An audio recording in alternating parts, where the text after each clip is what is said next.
বাঁশের বেড়া, বাঁশের খুঁটি ও টিনের ছাউনিতে গড়া এই ছোট্ট ঘরটি দুর্গাপুর বাইতুন নূর জামে মসজিদ। ভাঙা জীর্ণশীর্ণ এই ঘর থেকেই প্রতিদিন ভেসে আসে আজানের সুর। ছুটে আসে মুসল্লিগণ আল্লাহর দরবারে সিজদা দিতে।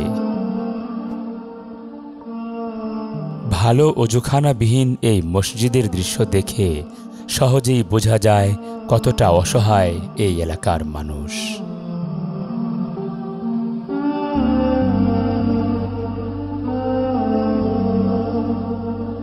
সামর্থ্যহীন আল্লাহপ্রেমী মানুষগুলো মসজিদটির সংস্কার এবং সুন্দর একটি পাকা ভবনের স্বপ্ন দেখেন।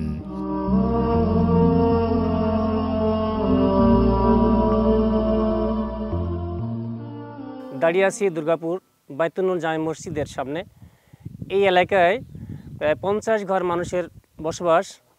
এখানে যে ছোট্ট একটা মসজিদ আছে, এই মসজিদের সংকলন হয় না। 60 থেকে 70 জন মুসল্লি জুমার দিন নামাজ পড়ে। যখন বৃষ্টি হয় তখন বৃষ্টিতে আমরা ভিজে যাই। এখানে অজুখানা নেই, পয় নিষ্কাশনের ব্যবস্থা নেই। আমরা আশা করি যে এই মসজিদটা দ্রুত আমরা একটা আদর্শ এবং ভালো মসজিদ আমরা করতে পারি, সেই আশা আমরা ব্যক্ত করছি। কিন্তু তাদের এই স্বপ্ন কি আদৌ পূরণ হবে?